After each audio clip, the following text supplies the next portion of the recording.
জনসভায় কি বলেছে? শেখ হাসিনাকে কবরে পাঠিয়ে দেওয়া হবে। বলেছে কিনা বলেন, বলেছে কিনা? যদি বলে থাকে, না প্লিজ, যদি বলে থাকে প্লিজ আমি আসি।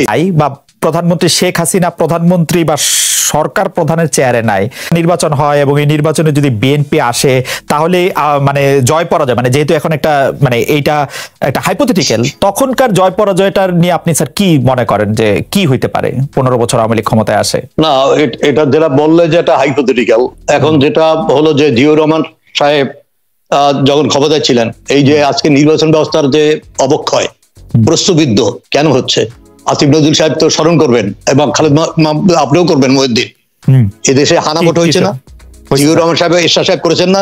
আইয়ুব খান প্রথম শুরু করেছে 1960 সালে, তারপর জিয়াউর রহমান করেছেন, এরশাদ সাহেব করেছেন। কত পার্সেন্ট ভোট পেয়েছেন? শোনেন, কত পার্সেন্ট ভোট পেয়েছেন? 96% ভোট পেয়েছে। এই 96% কি ভোট দিয়েছে? এর অর্থ হলো নির্বাচন ব্যবস্থাকে টোটালি তারা জিয়াউর রহমান সাহেবকে ফলো করা হচ্ছে। 2018 সালে জিয়াউর রহমান সাহেবকে ফলো করছে আওয়ামী লীগ। এখন ফলো করে না, এইটা থেকে উত্তরণের জন্য আপনার তো সময় লাগতেছে। নির্বাচন প্রতিষ্ঠান এবং অন্যান্য গণতান্ত্রিক প্রতিষ্ঠান, 2041 সাল পর্যন্ত সময় লাগবে। আমি আসতেছি, এটা লাগতে পারে এই কারণে সাংঘর্ষিক যে রাজনীতি, এই রাজনীতি যদি চলমান থাকে তাহলে সেখানে একটা সুস্থ গণতান্ত্রিক ব্যবস্থা, গণতান্ত্রিক প্রতিষ্ঠান কাঠামো গড়ে উঠতে পারে না। স্যার আপনি যেটা সাংঘর্ষিক রাজনীতি বলতেছেন, সেটার মধ্যে স্যার আপনি সরকারের দায় বেশি দেখেন না? বিএনপি 28 অক্টোবর একটা মহাসমাবেশ করতেছিল, সরকার এটা একটা শান্তি সমাবেশ করলো, সরকার এটা শান্তি সমাবেশ করলো, আপনি বলেন সরকারের শান্তি সমাবেশ করতে হবে। আপনি আমাকে অ্যালাউ করেন, দেখিনি এই জন্য 1996 সালে 21 বছর পর যখন আওয়ামী লীগ ক্ষমতা আসলো, আসার পরে বিএনপি কে অফার করেছিল ডেপুটি স্পিকার আপনারা নেন, did they accept it? Accept করে নাই। এরপরে যখন আপনি দেখেন, এরপরে যখন আবার অফার করেছিল, তারা করে নাই। এরপরে যখন 2014 সালে নির্বাচন, বলা হলো 5টা আপনারা ক্যাবিনেটে পদ নেন, নির্বাচনকালীন সরকার, স্বরাষ্ট্রমন্ত্রী সহ। বেগম খালেদা জিয়া যেভাবে আচরণ করেছে টেলিভিশন,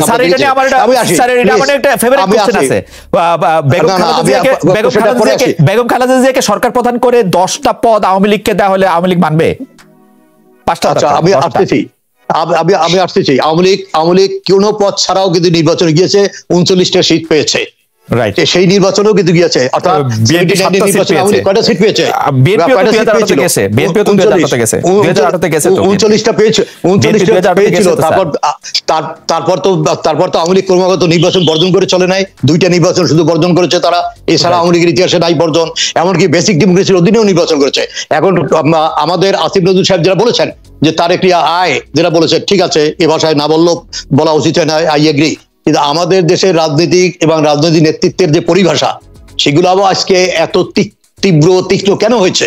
আপনার স্মরণে আছে রাজশাহী জেলা আওয়ামী লীগের আহ্বায়ক আবু সাইদ প্রকাশ্যে জনসভায় কি বলেছে? শেখ হাসিনাকে কবরে পাঠিয়ে দেওয়া হবে।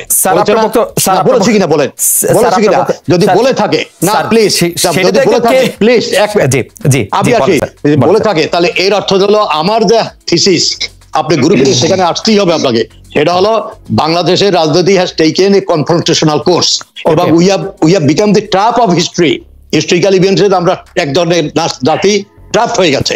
এখন সেখান থেকে বেরোতে হলে জনগণের মাঝে আপনি শক্তি রচনা না করে আপনি যতই এক দফার আন্দোলন করেন, যত বছর ধরেই করেন, এটার কোনো সুফল আসবে না। আচ্ছা প্রফেসর আসিফ নজরুল, আপনার কাছে সমাজে, এবং আরেকটা কথা বলি, সমাজে অ্যালাইনমেন্ট রিঅ্যালাইনমেন্ট হয় যখন দেখছে। আপনি দেখেন নির্বাচনের পরে কি হবে।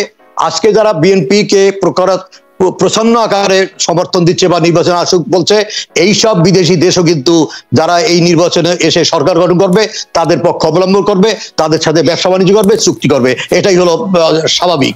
দুর্বলের পক্ষে কেউ থাকে না। জি, দুর্বলের পক্ষে কেউ থাকে না। যখন জোর যার মুল্লুক তার আক্ষরিক করতে আমরা এরকম একটা সমাজের মধ্যে আছি। স্যার আমি আসবো আবার আপনার কাছে, হয়তো আজকে নয়, হয়তো অন্যদিন। আমি একটু প্রফেসর আসিফ নজরুলের কাছে আসতে হবে। প্রফেসর আসিফ নজরুল, আপনি পুরোটা শুনলেন, আপনার মন্তব্য শুনতে চাই। আমি শুধু এই জায়গাটাতে আপনাকে একটু প্রশ্ন করতে চাই, বিএনপি আন্দোলন করে সফল হতে পারলো না কেন, সেটা যদি আপনি একটু বলেন বা আপনার বিশ্লেষণ থেকে। সেটা 2014 কথা বলেছেন, সে সময় আওয়ামী লীগের অবস্থা খারাপ ছিল, আসতে পারলো না। আচ্ছা, আমি প্রথমে কিছু জিনিস কমেন্ট করি, কারণ আমাদের হারুন রশিদ স্যার তো খুব বড় একাডেমিশিয়ান। তো স্যার যখন বলছেন যে কনফ্রন্টেশনাল পলিটিক্স, এটা সত্যি কথা। হ্যাঁ, আমরা কোনোদিনও 15 আগস্ট বা 21শে আগস্টের ক্ষত আমরা ভুলবো না, এবং কোনোদিনও মানে এটা ভোলা সম্ভব না। বাট আমার প্রশ্ন হচ্ছে কি, আমি স্যারের কাছে বিনীত হয়ে বলি, স্যার 15 আগস্টের আগে কি দেশে কনফ্রন্টেশনাল পলিটিক্স ছিল না? জাসদের গণবাহিনী আর আওয়ামী লীগের রক্ষী বাহিনী কি সারা বাংলাদেশে একজন আরেকজনকে হত্যা করতো না স্যার? তখন কি সিরাজ শিকদারকে হত্যা করা হয় নাই স্যার? কনফ্রন্টেশন পলিটিক্স তো দেশ স্বাধীন হওয়ার কিছুদিন পর শুরু হয়েছে, তখন বিএনপি জন্মই নাই, জিয়াউর রহমান লাইমলাইটই আসে নাই, পলিটিক্সেই আসে নাই।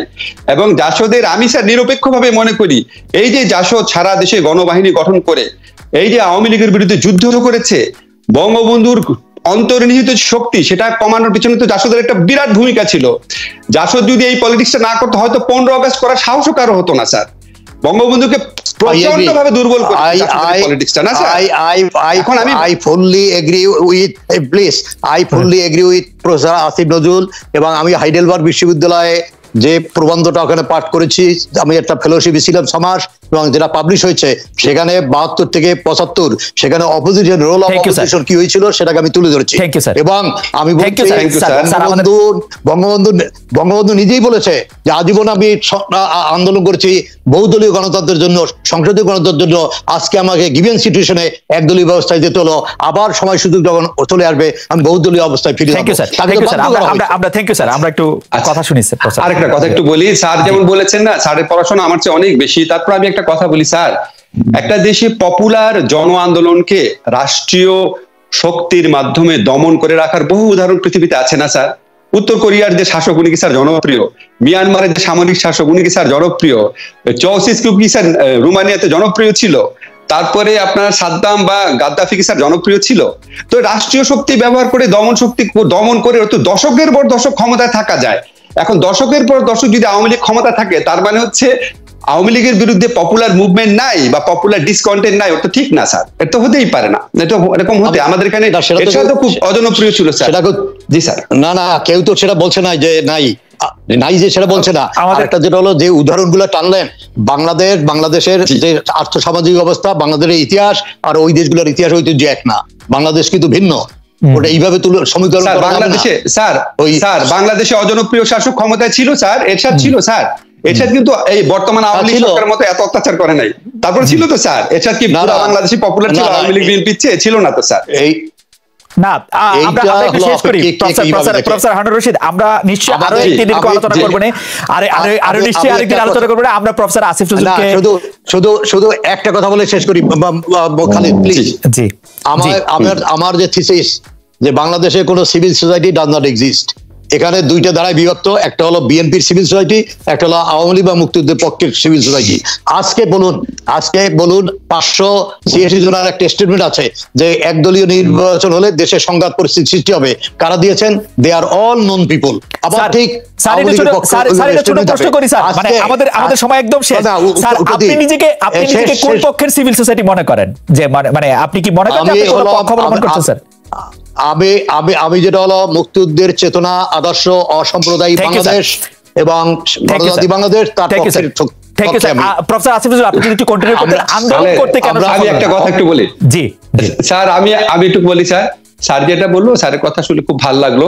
তো আমি মনে করি কি যে ভুয়া নির্বাচন, গুম, রাষ্ট্রীয় সম্পত্তি লুটপাট, বিদেশে অর্থ পাচার, তারপরে ভারতের কাছে নিজেদের স্বার্থ বিকিয়ে দেওয়া, ভারতকে স্বামী স্ত্রী বলা, ভারতকে ক্ষমতায় থাকার জন্য আহ্বান জানানো, এগুলি কিন্তু মুক্তিযুদ্ধের চেতনার চরম বিরোধী। হ্যাঁ, তো এগুলি সেন্সে আমার কাছে মনে হয় যে আমি তো মুক্তিযুদ্ধের চেতনার সবচেয়ে বড় শক্তি, কারণ আমি জেনুইন ইলেকশন চাই, সম্পদের সুষম বন্টন চাই, দুর্নীতির অবসান চাই, গুমের অবসান চাই, বিচার বিভাগে হত্যাকাণ্ডের অবসান চাই, এই যে বিএনপির লোকজনকে রাস্তাঘাটে মানে মুখোশ পরে মারছে, এটার অবসান চাই, ভোটাধিকার চাই, অসাম্প্রদায়িক বাংলাদেশ চাই, হিন্দুদের উপর অত্যাচার বন্ধ চাই, খ্রিস্টানদের উপর অত্যাচার বন্ধ চাই, মাদ্রাসা ছেলেদের উপর অত্যাচার বন্ধ চাই।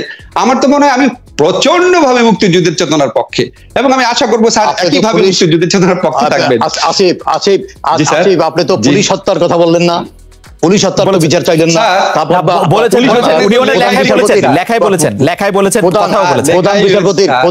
প্রধান বিচারপতির বাসভবনের কথা বললেন না, লেখাতে লিখেছি স্যার। অ্যাম্বুলেন্স মারা বললেন না, একজন বাসের হেল্পার মারা হলো সেটা তো বললেন না স্যার। আমি প্রথম আলো লেখাতে লিখেছি, এখানেও বলেন সকল হত্যাকাণ্ডের বিরুদ্ধে বলেছেন সব। অবশ্যই স্যার যেটা বলেছেন সকল হত্যাকাণ্ডের বিরুদ্ধে। স্যার 15 আগস্ট প্রোগ্রাম দিন, 15 আগস্টে চ্যানেল আই প্রোগ্রাম করেছিলাম, আমার প্রোগ্রামটা একটু দেখেন, আমি কি বলেছিলাম 21শে অগাস্টে বনসভা বোমা মারার পর কি লেখা লিখেছিলাম দেখেন, অবশ্যই সকল হত্যাকাণ্ড সমানভাবে নিন্দনীয়। আর এই জন্য তো আমি বলি যে এই দেশে বঙ্গবন্ধু হত্যাকাণ্ডের বিচার হয়েছে অসাধারণ একটা বিচারের মাধ্যমে। সেই পরিবারের নেত্রী যখন দেশের প্রধানমন্ত্রী আছেন, তখন আমরা এই সমস্ত হত্যাকাণ্ড দেখতে চাই না, পুলিশ হত্যাকাণ্ড দেখতে চাই না। বিএনপির যে আপনার গত 9 মাসে 27 জন মারা গেছে, গত 10 বছরে মারা গেছে প্রায় 500 খানেকের মতো, এটাও দেখতে চাই না। গায়েবী মামলা দেখতে চাই না। উনি যখন বঙ্গবন্ধু হত্যাকাণ্ডের বিচার করেছেন, যে আমি একটা শব্দ শুধু শেষ করি, আমার কথা হচ্ছে কি, মানে আমরা না, মানে আমার ব্যক্তিগতভাবে আমার বেশি প্রত্যাশা ছিল বঙ্গবন্ধু কন্যার কাছে, কারণ উনি বঙ্গবন্ধুর কন্যা, ঠিক আছে। বেগম খালেদা জিয়ার পলিটিক্যাল ওরিয়েন্টেশন তো ওনার মতো না, উনি ছিল একজন আর্মি চিফের ওয়াইফ। তা আমরা শেখ হাসিনার কাছে আমাদের হারুন স্যার যেটা বলেছেন, উনি মাঝে মাঝে খুব অসাধারণ কাজ করে, বিচারপতি শাহাবুদ্দিনকে প্রধানমন্ত্রী রাষ্ট্রপতি বানিয়েছিলেন, বিরোধী দলকে আপনার ডেপুটি স্পিকার হতে বলেছেন, সত্যি বলেছিলেন, সংসদীয় কমিটিতে বিরোধী দলের হেডতে রাখতে বলেছিলেন। কিন্তু আমার কাছে মনে হয় কি বর্তমানে ওই শেখ হাসিনা নাই, উনি একের পর এক অত্যন্ত প্রশ্ন ওনার মধ্যে ওই মানসিকতা এখন আর দেখি না। আসিফ, আপনি যদি তাকে হত্যা করতে যান, তারপর তিনি সেই অবস্থানে থাকতে পারে। প্রফেসর হারুন রশিদ, আপনাকে অনেক ধন্যবাদ, অনেক ধন্যবাদ প্রফেসর আসিফ নজরুল, আপনাকে আমাদের অনুষ্ঠান আজকে আসলে শেষ করতে হচ্ছে। আমরা আগামী সপ্তাহে নিশ্চয়ই আবার আসবো। দর্শক, সেই পর্যন্ত ধন্যবাদ।